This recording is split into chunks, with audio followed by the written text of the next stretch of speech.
어떤 조직이든 그 조직을 세운 이가 있고 뒤이어 그 조직을 안정적으로 유지시키려 노력한 이들이 있다. 사람들과 역사는 새로운 길을 개척한 최초의 사람들만을 기억하려 하지만 실제로 더 어려운 것은 그 길을 유지하고 보수하는 일이다. 조선이라는 나라도 마찬가지다. 새로운 나라를 세운 태조 이성교와 공신들은 분명 큰일을 해내었지만 건국 이후 혼란스러운 나라를 안정적으로 이끈 태종 이방원 역시 그에 못지않은 일을 해낸 것이다. 비록 그 집권 과정이 다소 가격하고 폭력적이었다 해도 말이다. 태종과 마찬가지로 조선 정치 제도의 기틀을 마련한 왕이 바로 성종이다. 우리에게는 연산군의 아버지로 더욱 잘 알려져 있는 성종은 세조 다음 때의 왕으로 성종 시기에 조선이라는 나라의 문화와 문물 제도가 꽃피웠고 다음 시대로 나아갈 동력을 얻었다. 연산군의 생모인 윤씨를 왕비로 삼았다가 폐비, 결국에는 사사시켜 연산군 학살의 원인을 제공한이라는 점에서 비판을 받기도 하지만 성종이 조선 초 태평성대를 이룩했다는 것은 확실하고 분명한 사실이다. 세종과 함께 대왕이라는 칭호도 붙을 정도로 조선 초의 중흥기를 이끌었던 성종의 무덤이 서울 한복판 강남구에 위치해 있다. 선릉이다. 선릉은 사적 제199호로 지정되어 있는 무덤으로 성종은 죽고 난 직후인 1495년에 세워졌다. 약 30년 후인 1530년에는 제2계비인 정현왕후의 능도 성종 동쪽에 안장하였다. 결국 동원 이강 형식으로 무덤이 조성된 셈인데 입구의 서북쪽에 성종의 무덤이, 건너편에 위치한 동북쪽 숲에는 왕후의 무덤이 조성되어 있는 형식이다. 도심 한복판의 위치에 있어 조금 뜬금없어 보일 수 있으나 울창한 소나무에 둘러싸여 있어서 내부로 들어서면 도심이라는 생각이 전혀 들지 않는다. 주민들도 선릉을 마치 공원처럼 여겨서 산책하러 나오는 많은 사람들을 볼 수도 있다. 국조 오례오에 충실하여 지어진 왕릉으로 입구에는 홍살문과 배례석이 있다.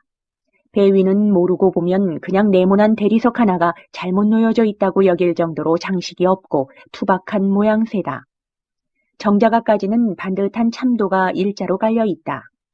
어도와 신도로 구분되어 있는 참도 옆으로는 울창한 나무들이 호위하듯 늘어서 있어서 멋스럽고 고즈넉한 풍경을 자아낸다. 숲내음이 아련하게 올라오는 듯하다. 정자강 역시 소나무를 비롯한 나무들에 둘러싸여 있다. 이 울창한 숲은 선릉만의 특징으로 마치 공원 산책로와 비슷한 형태를 취하고 있는 모습이다. 솔향에 취한 정자각, 제법 운치 있는 그림이 그려진다. 선릉의 정자각은 그 위치가 다른 왕릉과는 달리 봉분으로 오르는 언덕 중앙에 위치해 있지 않고 측면에 자리하고 있다. 때문에 본래 정자각을 정면으로 마주하면 뒤편에 보여야 하는 봉분이 선릉에서는 조금 좌측과 우측으로 고개를 돌려야 찾을 수 있다. 동원 이강릉에서만 볼 수 있는 특징이라고 한다. 정자각 옆에는 능을 지키는 이들이 머물던 수복방과 성종의 업적을 기리는 비석이 모셔져 있는 비각이 자리하고 있다. 왕릉 건물이라고는 보이지 않을 정도로 단출하고 소박한 모양을 하고 있다. 비각 아래는 성종에 대한 설명과 업적이 간단하게 기술되어 있는데 성종의 사후 정식 명칭은 성종 강정인문헌 무흠성공 효대왕이라고 한다. 1700년대 중반에 세워진 비석으로 흠집 하나 없을 정도로 잘 보존되어 있다.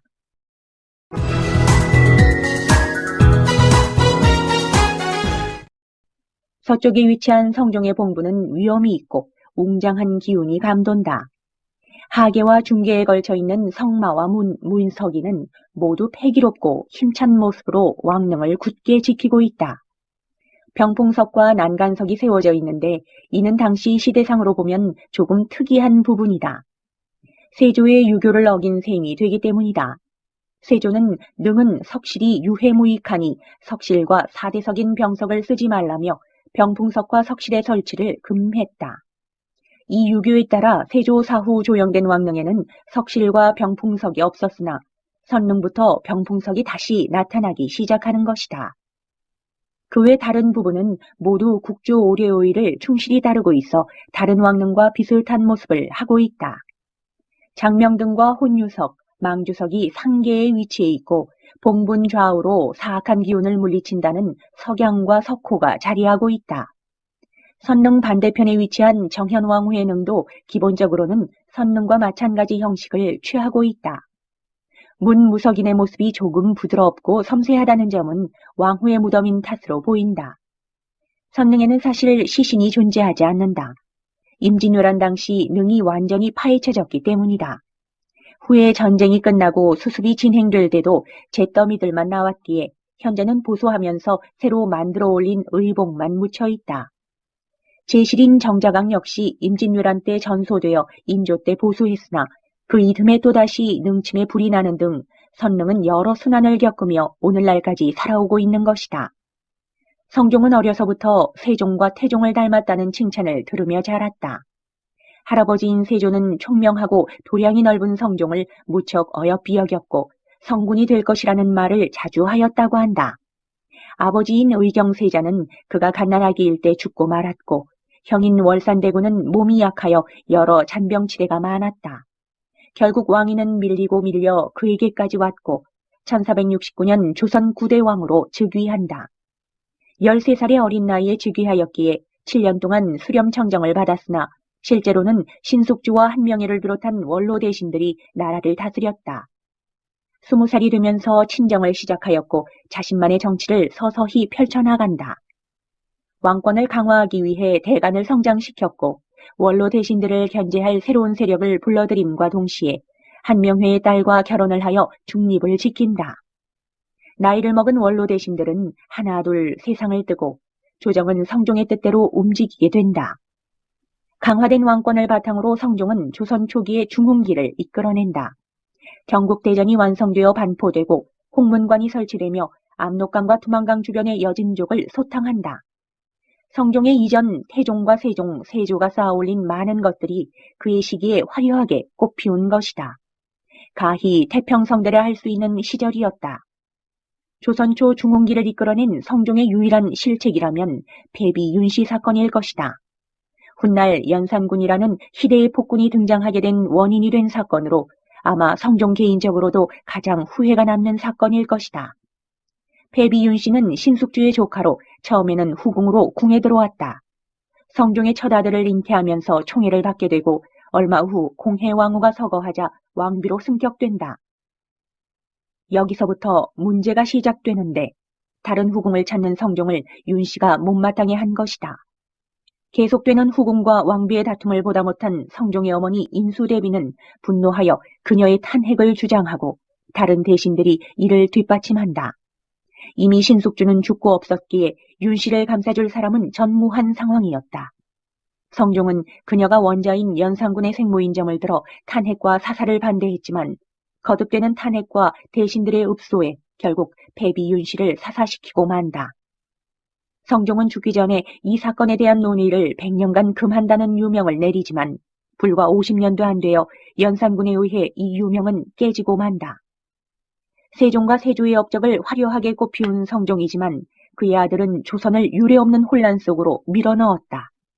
학살을 자행하는 아들의 모습을 보면서 무덤에 누워있는 성종은 어떤 생각을 품었을까?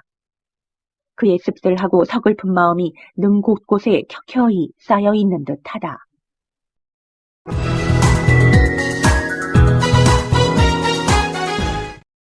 원치 않는 자리에 올라 어쩔 수 없이 왕이 된 인물, 훈구파와 살인파, 둘 사이에 끼어 아슬아슬한 외줄타기를 해야 했던 왕. 미완의 개혁군주로 남은 중종이다. 중종은 형인 연산군을 몰아내고 왕이 되었다. 자신이 원하는 것이 아니라 여러 대신들의 추대를 받아 왕위에 오른 인물로 대신들과의 힘겨루기에 평생을 바친 왕이다. 고단했던 중종의 삶, 그 마지막 숨결이 남아있는 정릉이 서울 한복판인 강남구에 위치해 있다. 선릉과 함께 사적 제199호로 지정되어 있는 정릉의 본래 위치는 이곳이 아니다. 고양시에 있는 서삼릉에 중종의 첫 번째 계비인 장경왕후 윤씨와 함께 묻혀 있었지만 두 번째 계비이자 막강한 권력을 휘둘렀던 문정왕후에 의해 현재의 위치로 옮겨졌다. 풍수지리가 좋지 않다 하여 지금의 자리로 옮긴 것이지만 현재의 이곳도 지세가 낮아 여름철이면 제실과 홍살문이 침수되고는 한다. 때문에 문정왕후도 이곳에 모시지 못하게 되는데 결국 죽어서라도 함께 있고자 지아비의 무덤을 옮긴 문정왕후의 꿈은 실현되지 못한 셈이다. 태조의 건원능, 단종의 장릉과 함께 왕만 단독으로 있는 유일한 무덤이지만 내부에는 중종의 시신이 모셔져 있지 않다. 여기에는 서글픈 역사의 비극이 숨어 있다. 임진왜란 당시 선릉과 정릉이 완전히 파헤쳐지고 만다. 선릉에서는 시신도 나오지 않았지만 그나마 정릉에서는 시신이 나온다.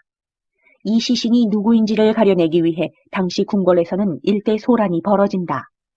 원로 대신부터 궁중 나인들까지 중종을 기억하는 모든 이가 불려가 시신을 확인했지만 이미 중종 사후 많은 시간이 흘렀기에 알아보는 이가 없었다.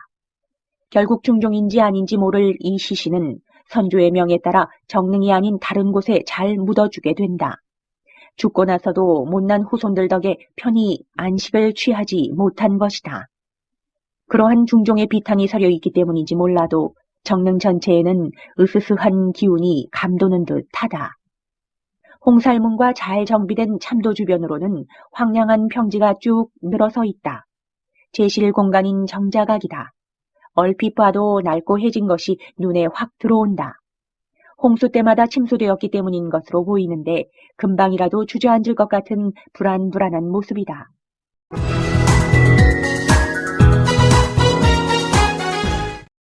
정자각 뒤에는 봉분이 있다. 다른 왕릉과 마찬가지로 국조 오례의에 따라 조성된 묘역이다. 내부에는 시신이 없고 후에 만들어 올린 의복만 모셔져 있지만 나름대로의 정성과 애정이 엿보이는 묘역이다. 중종은 즉위 초에는 공신 세력에게, 즉위 후반에는 외척 세력에게 휘둘리는 정치 인생을 살았다. 반정이 성공하고 나자 공신들은 자신들의 멋대로 정치를 펼쳐나간다. 왕도 교체한 마당에 두려울 것이 없었던 것이다.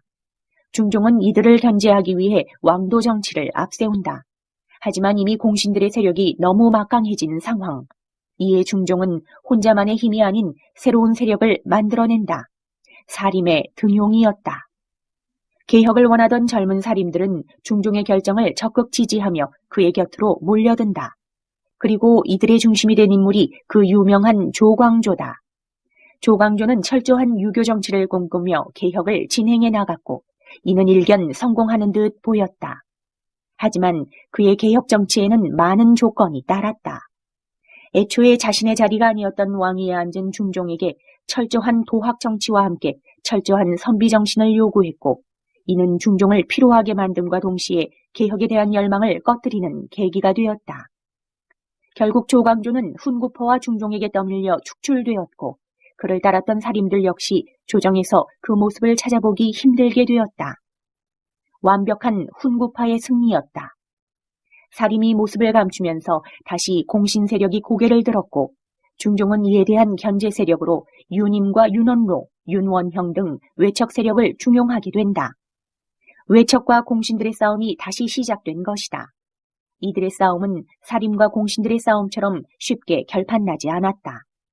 연이은 사화와 보복으로 전국은 계속 혼란에 빠지게 되고 이를 틈타 왜구가 들끓기까지 한다.